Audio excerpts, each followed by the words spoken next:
Am I live? It says I'm live. I don't know if I'm live or not. It can't hear me regardless. Oh, I see. Never mind. Hey, everyone. Welcome. This is Office Hours Live with me, Tamsen Webster. I am the founder of the Message Design Institute, and I have spent pretty much my whole life studying how people think about new ideas, mostly with the intent to help other people turn their ideas into those that people can't stop thinking about. So once a month, we do these free office hours. It's an opportunity for people to bring their messages to me and whoever else might be here live and get some feedback, some answers, some questions. Oftentimes, so if you have general questions about messaging, message design, idea validity, or a new idea that I am noodling on, the idea of an idea having standing. Oh, like literally came up with that like 10 minutes ago. I'm very excited about it. Please pop those into the chat and we will put them in.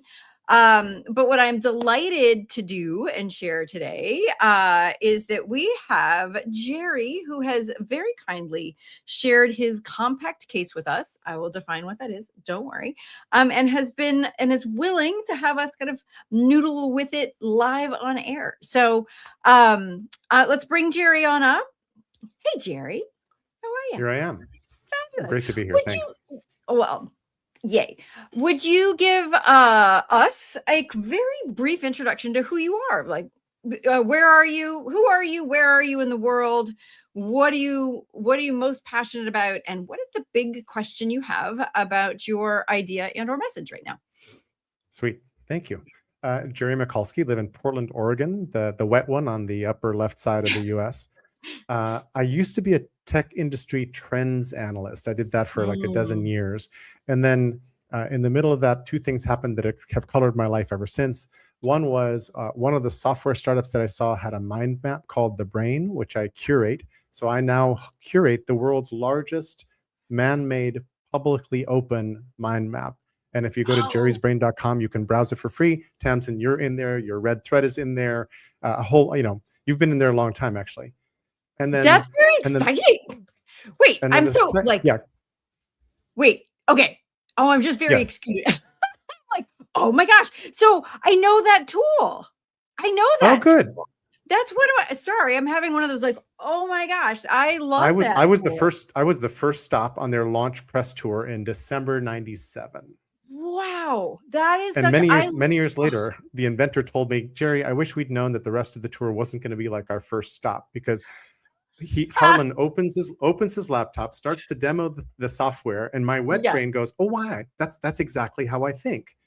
And so I wrote about them in our newsletter. I invited them to our conference. I gave them a little spotlight, but I started using their software, not realizing that 28 years later, I would still be using the software and still be editing the same file that I started in January of 98. That's amazing. I love that. I worked for a company. I know we're like totally off track right here, but it's what a small world this is. Also, I worked for a company called Authoritative for a while, for actually quite a couple of years. This boutique sales message architecture firm. And that was the founder, Tim Pollard's favorite way to actually present, was to present from the brain for exactly the reason. Like, because it allowed it to be he still had a linear way through, but it allowed it, any presentation to be much more dynamic in the moment. So anyway, unasked for endorsement of the brain software, which is like, I love very that. cool, but let's keep going, Jerry. Okay, good. And that tells you that my brain is very spatially oriented, but not 3D. I don't want to zoom around in 3D information space. I'm very happy with the 2.25D brain thing that I talk about. And then the second thing that happened to me was around 1994, I realized I didn't like the word consumer. It was itching, and I didn't realize why it was itching. So I told my boss at the time, I said, this word seems really strange. And this is the emergence of B2C internet marketing, right? So it's very germane here. And she says, oh, don't worry, it's just a term of art in the ad business. And my little inner voice said, that's a fact. That's totally true. Mm, But I think it's mm, part of our huge social problem. And I mm. stayed with that for 30 years, and it gifted me a whole series of things over the course of a long period of time. And Yep. one of the things that sort of barfs out of this, metabolization process is this idea of design from trust. And because it dawns Yep. on me that I have a whole bunch of heroes, my Mm, contrarians, I call them, mhm, from all different disciplines, and I suddenly realized, oh my God, they have a common critique of the world, which is, in my field, we lost trust in humans. So John Taylor Gatto mm, says, in my field, we don't trust kids and parents anymore. So we put them in the compulsory education system. We force all these scarcities on them when in fact mm, learning is abundant. Teachers, if you think of the cashier at Starbucks as a potential teacher, or your gardener as a potential, like teachers are abundant, right? So we yep. create all these artificial scarcities. And I realized that there was this red thread that went through all of my contrarians, and Yep. design from trust was the synthesis of that. And Mhm. so the word Okay. consumer led me to the word trust, because I realized that the consumer bargain involved a series of breaches of trust with us, Mm, and that we are now being treated as consumers by almost every institution out there instead of as citizens. yes. Oh, so love that. So there we are. Yeah, I love this. Okay. And so what all right, just quick side note on that. So I mean, all my classmates are my favorite from my doctoral program, but one in particular, JC Glick, who is a retired lieutenant colonel from the Army. He was a ranger. He did like 11 combat tours. Woo. Wow. Also, he's the CEO of an amazing foundation called the Commit Foundation. And he loves the idea of citizen as well. Hope I'm not misrepresenting him, as opposed to something else, right? And because it speaks to this idea of agency and responsibility, which you could see how that works. Okay. My question for you though, Jerry, is how do you describe the challenge that you're facing right now with your idea and or the message that you're using to articulate it? So I can kind of frame everything from that perspective. Cool, thanks. So I try to keep my ego in check, but I have this relatively idealistic idea that design from trust could solve a lot of the problems we're facing. So my goal in life Yeah. is to help us to help humans, muggles, I call us, make better decisions together so that we can have our children have a better future. And we've been doing a bad job of it for quite a while. Okay. So that's Great. that's kind of my motivation. Okay, That's that's the the bigger motivation. picture. And is the kind of where's the friction point for you right now? Getting all these ideas out of my head and into the world, and then Ah, I guess making them implementable. I mean, mm, for example, I'm lightly trained in design thinking, so I could mhm, I could help along with a design thinking workshop, and you could attach design thinking to any organization, and people would come up with prototypes and give you some, they'd have something to do. But there's no moral compass in design thinking, and so they could just as easily invent a better guillotine or a better electric chair. And mm, the process, unless you had a facilitator who cared, the process doesn't help you do that. And mhm, design from trust, because it's about trust, requires kind of looking into a mirror. And usually that means other people who can tell you stuff that sometimes you don't want to hear.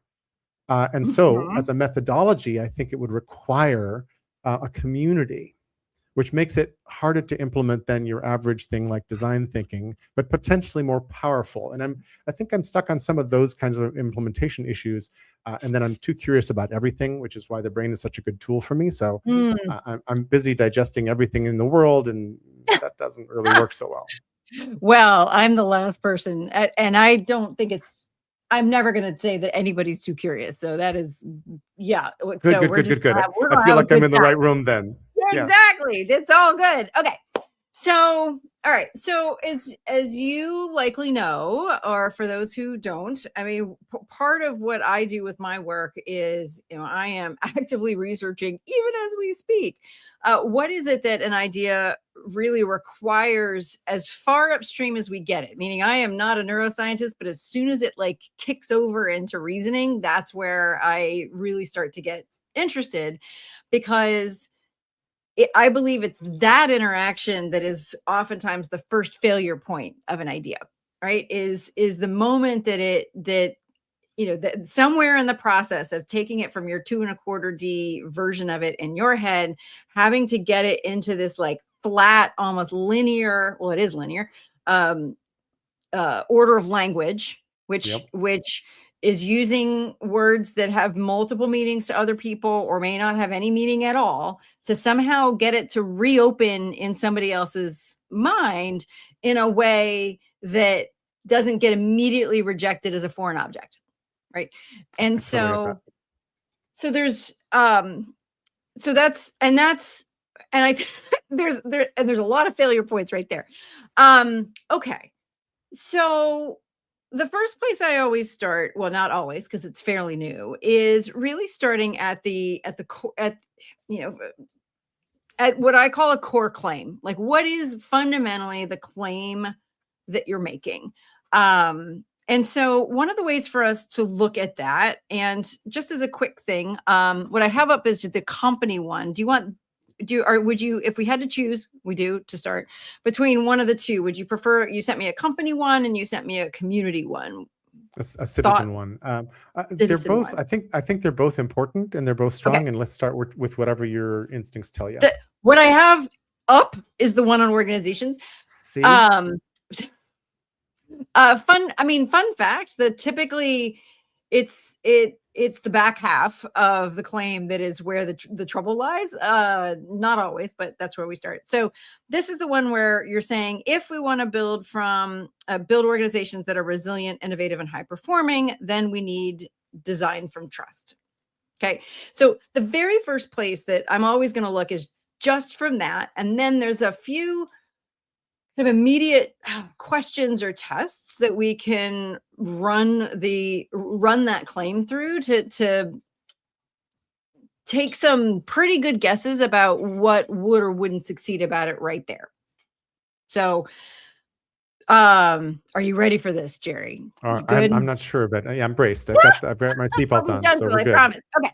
Yeah. So this if then this claim, right, we're basically saying, if we want to build organizations that are more resilient, innovative, and high performing, then we need design from trust. That is so as you hear it back to yourself, does that feel correct to you? Like, what are your own observations of your hearing that claim back? Yeah. So the if part seems pretty normal, because I think those are things that sound good to companies. The problem is that nobody knows what design from trust is. So I think that then the solution I'm offering is something that's unfamiliar to them and needs to be unpacked. Yes. So maybe a more muggle-friendly rendition of it would be, then we need to flip the design of our systems and offers from mistrust to trust of the average person. And that's a lot more words, but that's functionally what a big piece of design from trust does. Is it reverses the default assumption we seem to have landed in, that most people could be dangerous, terrible actors. So we design coercive systems to constrain them or manipulate them. Instead of, most people are trying to help and make the system better. So why don't we enable them to jump in and let their genius find its way to their best contribution to the system? Okay, super. So a few things that this starts to immediately bring up for us, as now gives us a couple different things to look at. One is, I would say 100% assessed correctly. There isn't enough intuitive understanding of what design from trust means or could mean for it to pass one of those first tests, which is, do I know what this is? Do I care? Is it going to pass any kind of likelihood that that's likely to get me what this is? It is. You can engage my interest, because if I've got some version of that question that you've got here, right? I mean, you could be saying like, yes, I do want resilient or innovative or high performing. I'm going to come back to that. But because I don't know what design from trust is, or the alternative is, I assume I know. And the minute I assume I know might get us in trouble as well. Okay. And what I mean by assume I know, which is, if like design from trust as a phrase means something very, very specific to you, Jerry. That's And that correct. Yeah. specificity is not it's not sitting in Obvious. those It's words. not Yeah. obvious. It's not Yeah. Yeah. obvious in those words because those words have enough of an association for other people in other contexts that you put them together, and my gut reaction doesn't necessarily mean it's going to be everybody's, is that I think a lot of people could go like, of course, I know that trust is part of the problem. That's my problem. Okay. Yep. So yeah, stop. Go ahead. What was your just very briefly? I agree entirely with what you just said. In fact, many moons ago, I posted a video that says it's designed from trust, not for trust, and this is why. And there was an interesting nuance even there. Never mind that the phrase is because I think I found a pattern that not that many people have noticed. It doesn't leap out. Right. The good news is that this pattern exists in a lot of things that most people have used. So the path I take to acquaint people with design from trust is usually something like, who has used the Wikipedia in the last month, week, hour? And 80%, 90% of the room holds up their hands. Who remembers the moment when they figured out how Wikipedia works? And so since that's such a broad experience for people until now, when generative AI is going to not send us to the website anymore, so I'm going to lose that. But for humans alive today, they've probably experienced that, and they probably experienced like their throat tightening when they were like, "What do you mean any idiot on the planet can make a change to the encyclopedia I just quoted?" Yes. Right. Yeah. And that's the moment of apprehension and insight that I want to capture, but it takes a moment, like we just experienced, to get there. Okay. So a couple immediate thoughts on that. Number one is, it is one of the things we want to speak to is the thing that captures that design from trust type of piece, right? So but the issue is, okay, let me break it back down. The first thing that we're trying to get to, let me just figure out where I want to be. The first place that we want to get to is that we've got this kind of container of, let me make that thicker. We've got this container of if, right? And then we have a container of then. That's an H. Okay. So the first thing is that this if, right, needs to be an outcome. That's a T. Okay, I need to slow down. An outcome. It makes the same sense. Outcome. I know, I've invented it. So it's a German word. Slow down. Outcome. This needs to be an outcome that somebody immediately recognizes as something they want, is in their mouths already, and they would agree they do not yet have an answer to that question that fully satisfies them. Yep. Right. So that's a lot of containers, but that's it. It really does, like, that's how our brains process it and basically say, do I understand it? Do I care about it? Do I already think I know, et cetera, et cetera. And then needs to be an approach. Now we know right now that the two main words that are in there that most people are really going to hear and latch onto are the design and the trust piece. And neither of them is really speaking transparently to what you're trying to get across. So there's a couple things we can do immediately to start to figure this out. And one of the first things I'm going to always do is that we start to create, one of the things that can help us is set up the constraints to make it easier for us to solve this problem.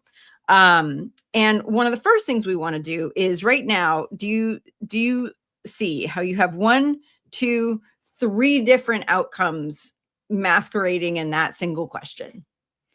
So yes. one of the first things that we need to do to start again, and I is that we want to choose one of the 3, right? Or whatever it is, we want it to be one thing, not multiple things. Okay. There's lots of, good brain science for all that, but for a very practical standpoint right now is that you and I need one thing to focus on so that we can make the approach a likely, probable, plausible solution or way to get that particular outcome. And how much does it also have to be a unique solution, or is it okay to be in a crowded room? Okay. So on the if, right? We want to be in a crowded enough room, right? So from one of the things that I often associate with the if question is that this is the question that gets you into somebody's Mm-hmm. consideration set. You generally, I would say, don't differentiate on the question. You differentiate on the answer, right? And particularly the answer with the question. So what we're looking for is we're looking for something that gets people's attention saying, yes, I have that question. No, I don't think I have a good answer to it yet. And an answer that when they hear it, they go, that makes intuitive sense to me. I don't fully understand what you're saying, but I understand enough to go, A, Mm-hmm. haven't heard it before. B, if this does in fact combine these words in the way that I think they do, then that might work.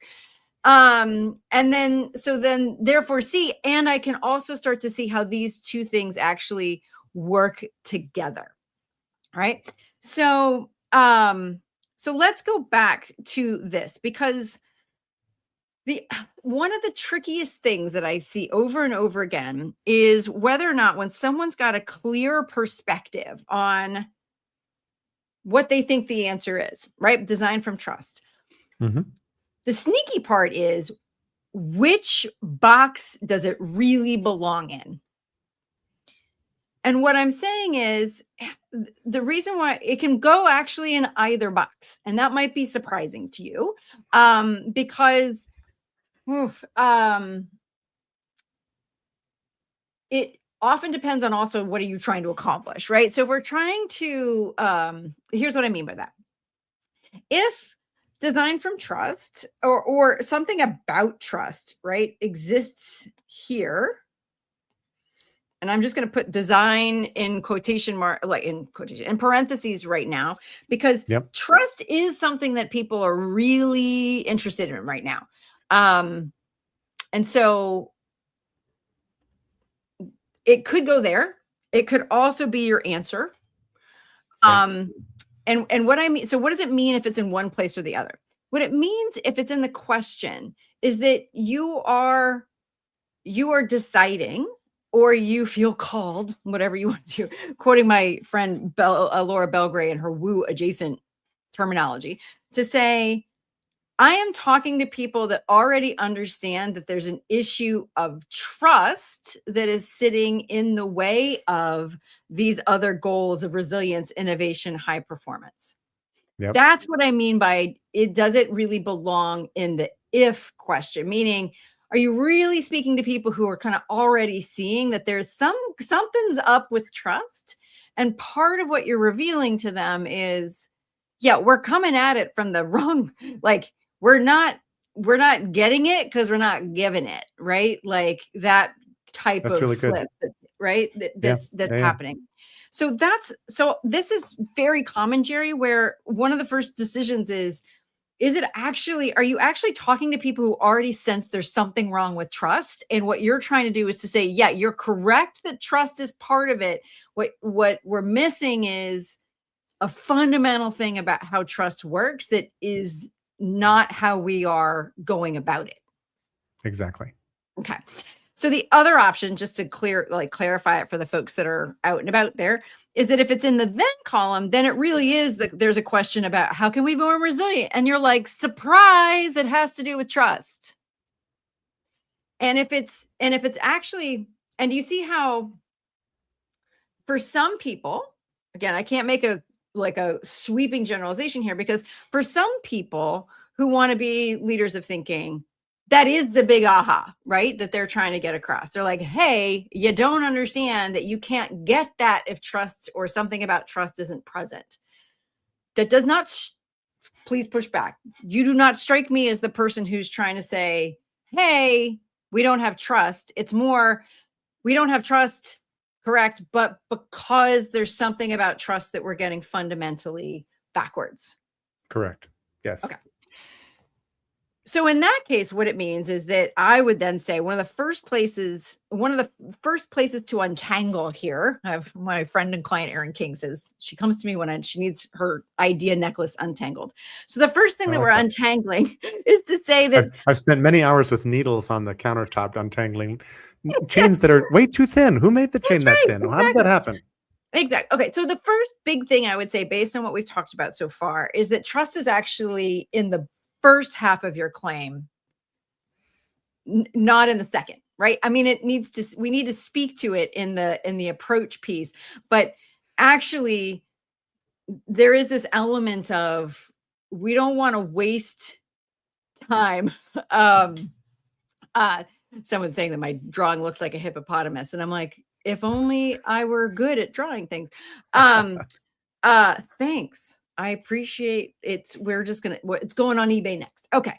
But Perfect. one of the important things is to say, like, it solves a lot of problems to put this in the right spot, right? Yeah. Um, because number one, it makes it clear to you that you're not trying to define trust or redefine trust for people, which is part of the issue when it's the answer, right? Is that you're Okay. putting yourself in the situation where it can't, they can't, it's asking you to do a lot, and it doesn't pass that I haven't heard it before test, right? Because they're saying, Jerry, there's 17 other people saying the answer is we need to build more trust, right? Right. And so you're basically saying, okay, I'm in one of the 17 other people that are saying we need to build trust, but I'm actually going to give you an understanding of how to do it, because that's actually what you're trying to do, right? So it helps you because now it takes you pressure of you having to go out there and redefine trust for the marketplace, which is not easy. Hmm. Second, it starts you with a group of people who are already much more fundamentally interested in what you have to talk about than if you were starting further out. Exactly. And I'm very interested in initial questions that sort of winnow the audience, so Yes. that I end up people who are already leaning in to what I might offer. So I And totally get that. and that's the key. So what we're trying to do with this if question is start it as close to where where your approach solves for, without crossing over into they don't know enough to answer that question, right? Right. So one way to think about the if questions, and we talk about this, I talk about this a fair amount sometimes, is that there's really, let me see, that may actually be in here somewhere, that there's really kind of three different positions that people take. One is that, and I'm going to do it from here. One is that they know what they want, right? But they don't, like, that the if question can be like, how can we be more innovative? How can we be more resilient? In other words, it sounds like there's something that they're trying to solve for, but that's it's two ways to think about this. Number one, that that is as far across towards solving this problem as they've gotten, that they've understood what it is that they want. Okay. The next thing is to say, I want that, but we understand that if we don't have trust, if people don't trust us, we don't trust, like, they know there's something about trust that's getting in the way. And so that's where the question is, and that's where yours is right now. And it doesn't eliminate what they want. You're basically saying, Hmm. how can we build trust? How can we regain trust? How can we earn trust in a distrustful world? Like, that's a fairly common if question right now. Again, not a problem. You are presenting an alternative new solution to that, so that we can be more resilient, more innovative, et cetera. That's how you loop in that other question. You say, how do we solve this problem so that we can get this other thing that we want? Right now, there is sometimes, and sometimes this is where you're leading people to. Sometimes people are already starting to say, all right, how do we not give in to the nanny state, right? And actually treat people with the agency and respect that we as an organization or whatever believe that humans actually deserve. Hmm. Because we Hmm. already understand that will be a way to build trust so that we can get all those other things. But there's going to be a subset of people, mind you, smaller than, increasingly smaller as you go across this kind of bridge, that is actually asking that actually are that far, right? They're saying, how do we restore agency, right? They may come at it from like, we just don't want to like add to this nanny state. Again, that's not the best term for it, but No, but it's a nice force out there to bring into the conversation. I get that. yeah, because it's something that people recognize. So one of the very Right. first things, Mary, is to really decide like, who are the people you want to talk to first, right? Like, and that is, and there's so many different, I wish I could tell you, hey, always start with the left. No, because one of the things about doing this work is that you got to go where your energy is, and because otherwise, and where your energy isn't, right? Right. Right. I do this a lot with my work. I started with, how do you build buy-in? Because I really don't want to talk to anybody who doesn't care about it. Like, if you don't already care about getting legitimate buy-in for a change, I really don't want to talk to you. Not because you're not like a good human, smart and capable, but because that's a lot of teaching I don't have time for, when there's plenty of people who do like already get the whole idea of buy-in. You want to So find people who are on the same quest. correct. Exactly. So that's kind of one of the first places I would start. So Jerry, so let's start from that perspective of, where do you feel like right now is which one feels, where do you have most energy? Like, where is your energy right now? As to helping people go, there's something wrong with trust, I'm not sure what it is, or to people saying how to, like, who are a little bit further, or is it people who are a little bit further away? That's a great question. And it's I've done some thinking about what are the benefits of using design from trust. And Yeah. there's a whole series of them. Part of it is you can light up your staff, your employees. Yep. It can be inside the company. A Yep. bigger thing is that you can change your competitive landscape entirely. You can, one of the stories is Airbnb, where hotels thought people are always going to want to stay in hotels with everything that a hotel implies. And it turns out that every empty room and ADU and whatever on the planet could be liberated to become like a hotel room, but different. And Yeah. and that flipped an industry and created a strategic opportunity. And I love, and that's the reason I did two forms, one for business, one for citizens, is that that's an interesting business strategic advantage. But then if you're trying to fix what's broken socially out there, which is causing a whole lot of havoc in the world, then you're into a different set of questions. And how do we get citizens to actually be concerned and come back into discourse and decision making and participate in democracy? How do we revive democracy is an interesting goal, but that's real separate from the corporate thing. And It is. design from So, trust could apply to both. all right. So Yeah. you are, yes. So I am a huge fan of what the nerds call, of which I am one, the fractal theory, which is, if we could just figure out this one thing, if we just took this one approach, it applies to all of this stuff, right? Right. So it sounds like that's where you are with your idea. And being someone who has a very similar challenge opportunity with my idea, part of the first thing we have to do is, we can't start talking about all the other things it can do until we've actually earned the right to even talk about why it's there in the first place. Right. So we have to make some choices and throw some things off the table temporarily. In order temporary, exactly, not for good. We actually not throw them off the table, but just put them over on the shelf for a second. That's right. So, I mean, one of the ways to kind of think about, like, just because we've talked about the brain and whatever, and I've used this analogy before, like, when we try to give them everything all at once up front, this is what happens when, we've got everything like, when you've got multiple things hanging out in that question, right? Essentially what you're doing is you're handing people the entire bowl of pasta and say, eat it in one bite. When actually what we need to do is, if we just gave them the end of a single noodle, eventually they'd get the whole thing too. And that's really what we're doing. We're just holding back like the things that literally can't get through their working memory, their kind of instinctive what checks, what doesn't check kind of thing. So yeah, one of your biggest questions, Jerry, is what is the smallest question that I would be satisfied being known for? Right.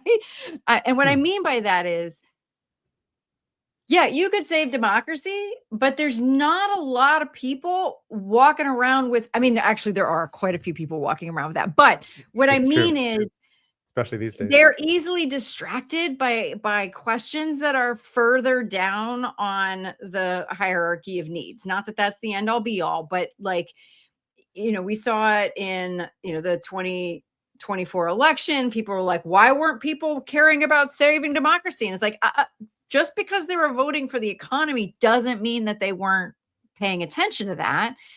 In a capitalist country, money is the root of any power to do anything else, right? So it makes sense. So this is where I say, what's the smallest question, right? And that you'd be Hmm. willing to answer. And so this is where it's like, if we're looking, just again, let's just restrict to the what you've given us, which is, are you looking for, like, what is the question about trust, right? Either as individuals or as organizations, that you are like, yeah, this is a question that I know a lot of people have an answer for, like want an answer for. Design from thinking may not be the answer, but it's the best one I've come up with so far, Hmm. right? It Hmm. may not solve all of it, but it can solve this piece of it, right? This is the beautiful thing about complex problems. Um, and oh, by the way, it's a question that individuals have, it's a question that businesses have, it's a question that, scale up, maybe we use slightly different words, but it could also apply to humanity, right? Yeah. um so I mean, honestly, I know, that's really one of the first places to start. So when I'm working with folks, you know privately and one-on-one, I mean, we spend usually a good 2 hours just trying to figure out this question, um because everything else builds on it, right? It is, at least from a idea viability standpoint, and kind of from the structural engineering of how we talk about the idea, the if is the first piece of it. It goes back to Bayesian probability theory. I'm sure it's in your brain somewhere. It Um, is. which is that, if, as you know, if the condition that we are naming is not immediately, instinctively, automatically perceived as relevant, everything else that comes after is considered to be null and void and irrelevant. Yep. So this is why, if you start with, how do I want to save democracy, people are like, yeah, I care about that. And right now we've got to make our quarterly earnings report. Right. And so it doesn't mean that you have to make your idea about quarterly earnings at all.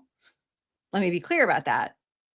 But we have to start where somebody is like, yes, that's a persistent, I like to think of it as a persistent irritant, first of all. Right. And Yep. second, that what you actually mean by kind of design, design from thinking, design from trust, um, where again, from an automatic, irrational analysis of it, someone goes, for whatever reason, I could see why that could work. Those kind of fit together. The gestalt of those two things are like, yes, okay. If I want to solve for trust, I have to, you know, give it first. That's not what you're saying, but like that's a piece of it, right? And then you That can is a piece of go, it. so that, like, even if we just use that one little piece, right? Now people go, oh, okay, how? Right? And as soon as they go, oh, okay, how, you've passed that test. But it Hmm. really does come back down to, like, it's this little package of the if then, and saying, sometimes you're super clear on the then, right? And for you, that's design from trust. But again, it felt like, as we're talking about it, that's actually, it potentially more in the question. And then what you actually mean by designing from trust is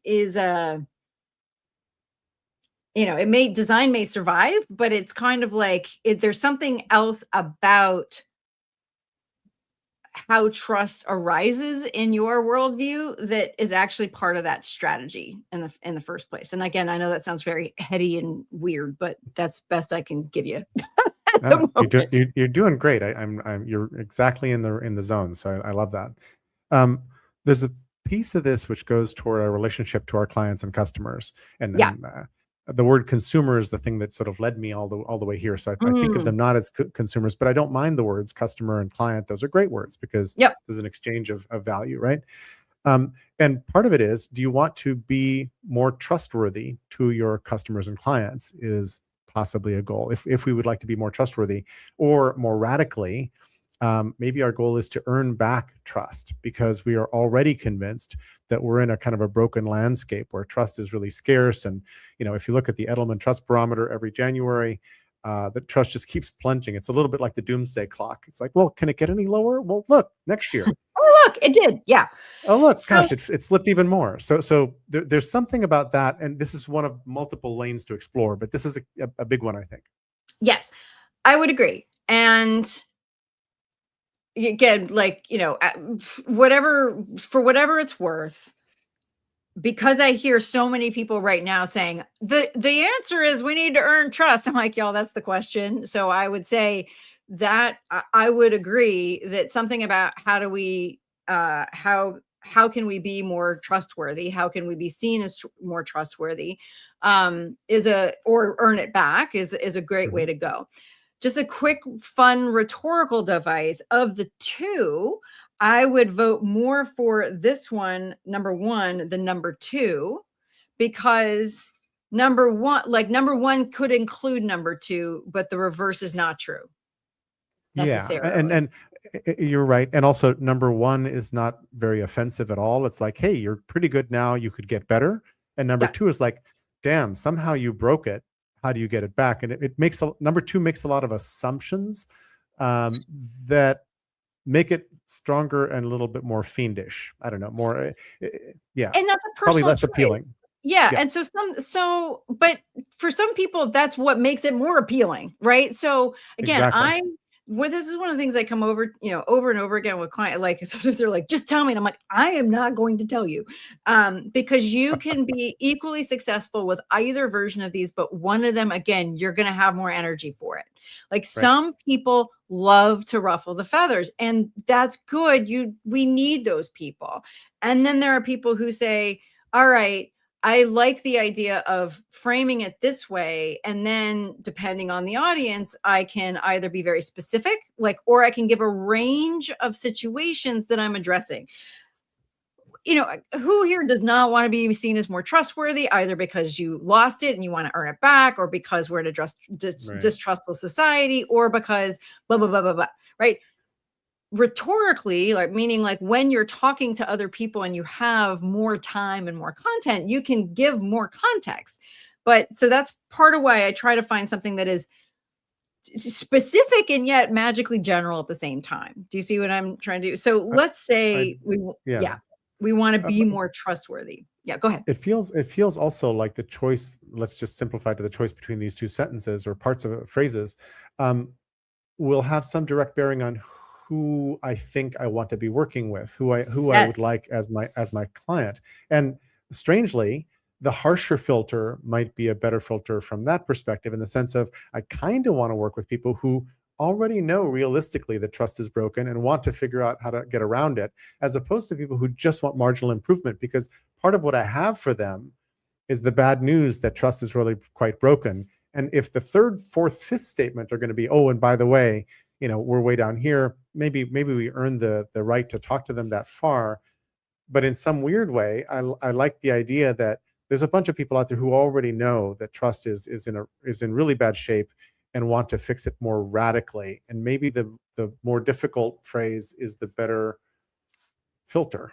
There you go. But I don't know. I'm thinking with you. Well, it's a thing to test, right? I mean, that's the thing too, is that sometimes like we don't really know how we will react to an idea until we start to see how other people react to it, right? Yep. And Yep. this is here I'm quoting, Argyris and Schoen amongst others that really think of talk as data. And Yay. what I mean by that is, you probably already know, it's probably in your brain. But because when we're talking, we're not really operating from working memory. We're operating from more of that kind of automatic system.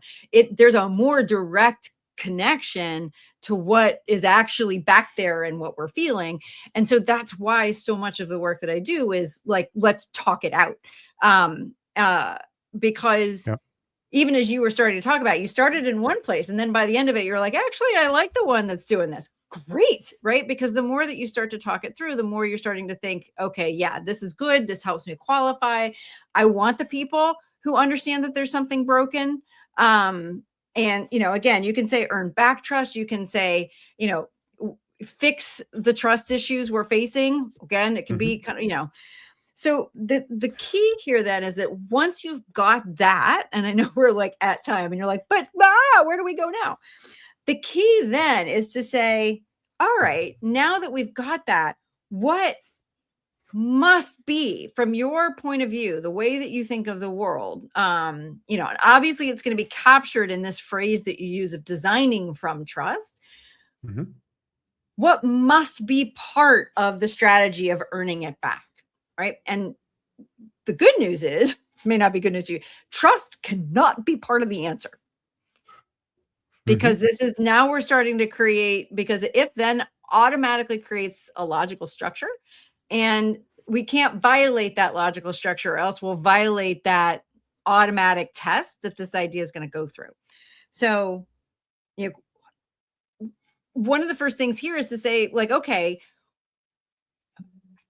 what must be part of this? Like, if we're trying to earn back trust, what are people doing?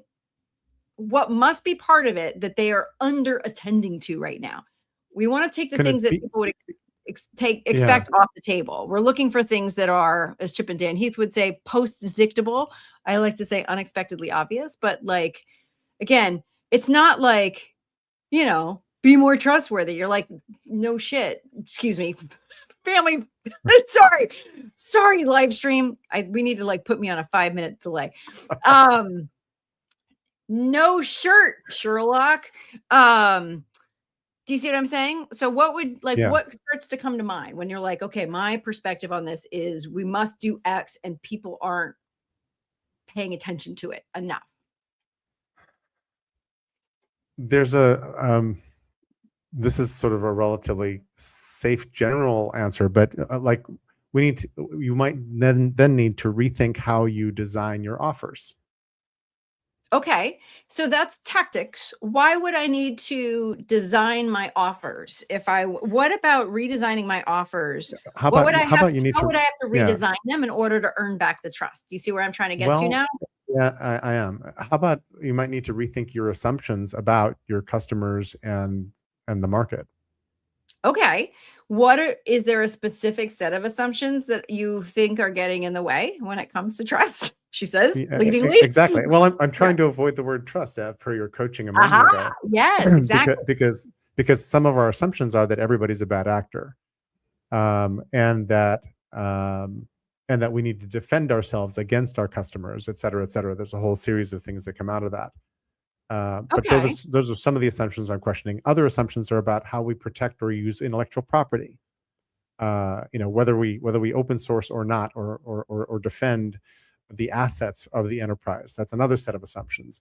Another set of assumptions are about how we operate inside and how open we are with our own employees about what's up and where agency and authority rests. Those are all things you could easily redesign that would improve trust. Okay. So just a couple points here, just observations. Number one, Yeah. one thing I want to point out for the purpose of anybody who may be watching is first, the leap from question to tactic is a very common one, right? So that's not a fault. It's just except for the fact that it is asking people to take too big of a leap, right? Yep. So you're like, well, if we just do this, we're going to earn back trust. But what we've left unanswered is, why would that work? Right. And so one of the things that we're trying to do here is you're saying, well, if we were to design it in this way, which by the way, we haven't quite heard from you, right? So again, that's an indicator of what the kind of information would need to be here. I would need to go, oh, well, why would that work to do that? And so that's point number one. Point number two is one of the things that I'm doing when we're listening for talk as data is listening for a word that A, you haven't said yet, if that happens, or B, a word that I hear more than once in a very short amount of time. And you see, I wrote it down. You may not be able to read it, but it was defense. Defense. Mm-hmm. Right. And so you use it in the context of kind of what we don't want to do. Right. And so when you are presenting and when you're thinking about these things, and this is where I'll leave us today, what I'm going to suggest is that there is something that in your mind is the opposite or the counterpoint to a defensive stance that is absolutely necessary as far as you're concerned. And that's one of the first things that I would task you with is, as you're starting to think about that and say, okay, what is my opposite of defense? Right. And because it's probably, I'm just going to take a wild guess here. It's probably a word that, Jerry, once you find it, it forces a rethinking of assumptions. Let me, there's a draft post I have that's, you want to be undefended, not defenseless. Ah, okay. And I talk about the difference. And to be undefended means you know how to defend yourself, but you put your guard down and make yourself vulnerable. So being undefended is actually quite central to Yes. design Okay. from trust. So I love that, except that it's not a noun. So one of the things that I love to get to is, Yeah. and I'm trying to figure out, like I was having my own conversation with my own favorite LLM, about the difference between irrefutability and unassailability. And I'm trying to figure out if there is an ability kind of version of undefended, because that's what you're trying to go for. And I know it can sound like really arcane to like argue, like, what's the difference between unassailable and irrefutable? And I'm like, well, actually, they do carry important distinctions. And I think the thing is true for you. And again, notice that it's very normal to describe what something isn't. But when we're trying to establish an idea's validity and its standing, it's right to be heard in the first place. Again, yes, it's going to be in the mind. That decision of right is actually up to the audience, not you. We have to be arguing for something, not just against it. And so, exactly. So I mean, the closest I heard you get was vulnerability, like that as that piece of it. But again, just this is me taking a wild assumption. So that doesn't quite feel like your word, Jerry. Like it doesn't feel like undefended. Yes, vulnerable is part of it, but it's not really. Vulnerable is Brene Brown's word, kind of, and I lean on her some as well, right? Yeah. Yes. I went through the same exercise you just went through about irrefutability and so forth with the difference between mistrust and distrust. Do you know the difference? Yes. Oh, good. I did not. No, I don't actually. No, I'm like saying yes because I'm like, I love these kinds of conversations. And no, I don't know the difference. So what's and you said yes, and I'm like, damn, you already knew. No, I don't. So typically, but I want to know. Tell me. It's real easy. Mistrust is generally your instinct. Distrust is generally based on data. Like I distrust that person because they ripped me off 4 times or they lied to me 4 times. I mistrust this person because I get a bad vibe. Yeah. So mistrust is more vibey. Distrust is more factual. Okay. So this is a potential line of exploration for you, meaning do you in your mind, so again, sometimes we have to unpack our own ideas and it seems silly, but like, again, we are convinced that they're awesome, right? And we see confirmation bias of our ideas everywhere. I am sure it is, and I'm sure it's valid. I always start from that perspective, but we have to make that obvious to people from the outside. So one of the things to unpack is there something that speaks to what is something that solves for distrust and what is something that solves for mistrust, right? Because you might say, hey, it's actually really important. I mean, my brain goes, oh, it's dual process theory and system 1, system 2, and blah, and so I'm like totally vibing with this because I'm like, yes, but that's one way to go, right? Is to say, is there like, do I need to solve for each of those? And then therefore, when I put them together, Yeah. okay. So it's like, so is it what solves for mistrust, right? Is it alignment? Is it openness? Is it vulnerability? Is it extension? Is it, I don't know, whatever that might be? And is there Right. something that I think is in there that's solving for distrust, right? Like, is it verifiability? Is it experiential? I don't know. And that's one option, right? Is like whenever you're like, oh, actually, I think there's these two things that are part of the problem. Is, do you have, like, is designing from trust really based on kind of uniting these two things? Like, I would just say, like, So my approach is like that. Go ahead. yeah. So this is a nuance that isn't central to design from trust. It's Okay. Then um, that's good. And that's an important point too. it's exactly, and it's not a distinction I'm trying to build or use. Okay. It's one of those small things like being defended, defenseless Yeah. as, Okay. or undefended. It's an interesting point for people to absorb, and then they're like, oh, okay, now what's next? Okay.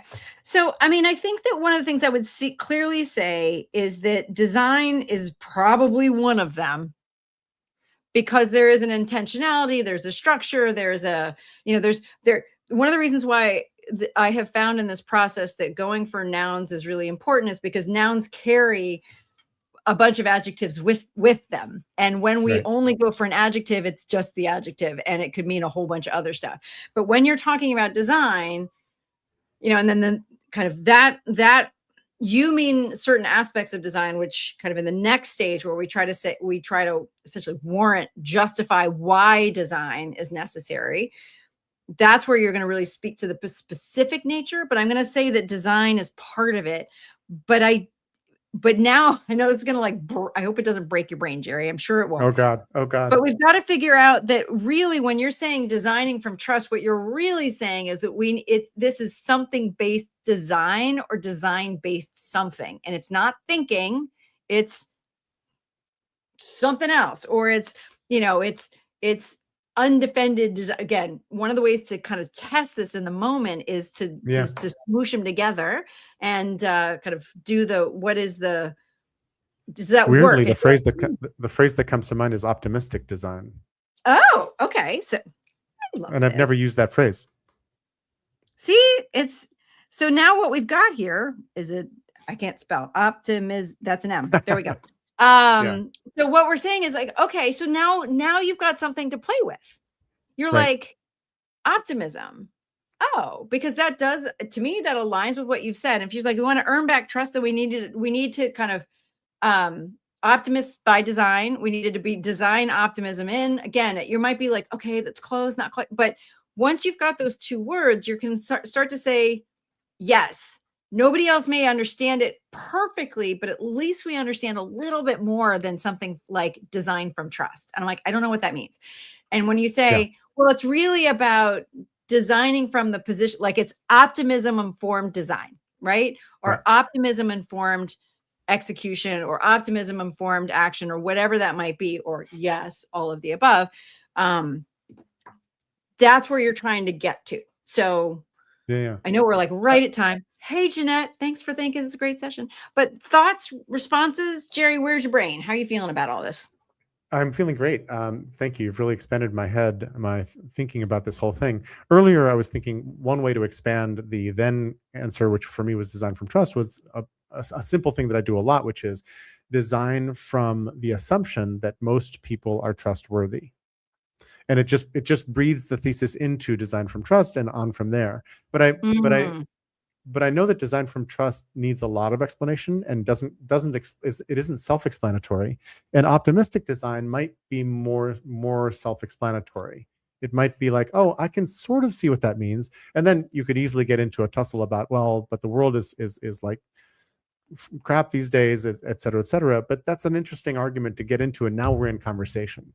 Yeah, exactly. And again, other words just play with. I mean, it's one of those things to kind of get that sense of, again, you mentioned the worthiness, and it's a thing to play with. Is there enough of a distinction in people's mind between trust and trustworthiness that you could actually say, that you could say, how do you earn back trust? You need to design for trustworthiness, right? I don't think that quite passes because, Yeah. again, I'm not quite like, I'm like, yeah, Yeah. that's my problem. Because if the average person would go, yeah, that's what I asked in response, then you're like, okay, you're not at it yet. But when you say, okay, how can we kind of, be seen as the trustworthy people that we think we are, then you're like, okay, this is what you've got to do from an Yep. approach standpoint. So we have to think about that.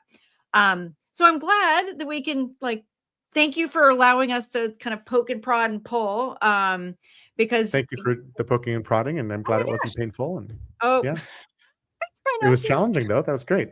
Well, yeah. I mean, it's one of those things where it's I mean, I love ideas. I hope that's obvious.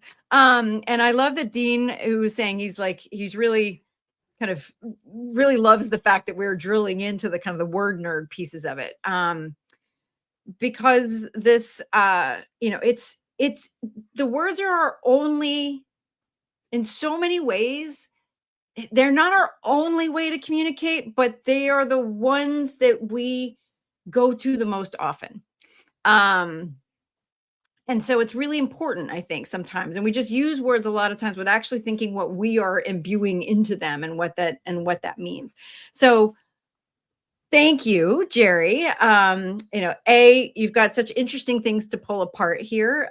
B, it's always, I think, useful for people to see where these are consistent friction points for people. Yeah. The namely is, just to recap, the like where is your idea, right? Are you asking people to start from there, and then you've got a really distinct way of getting, of answering it? Or in your case, is it a little split, right? You're like, actually, trust is in the question. We've got to figure out what the answer is, that when you basically once you teach people that, then you can layer on that phrase of designing from trust, and then people will know what you mean. But until then, right, we've got to build it up from there. So Yep. Yeah. it's been Thank a you for this. pleasure. Yeah, absolutely. For others that are interested in asking questions, joining, etc., as always, we are here once a month. Keep an eye on various social platforms for when it's happening. If, like Jerry, you want to have kind of some live on the air feedback and some thinking about your message, let us know, and we'll see you in the future. Jerry, what a pleasure. Thank you so much for coming on to Office Hours. Same here. All right.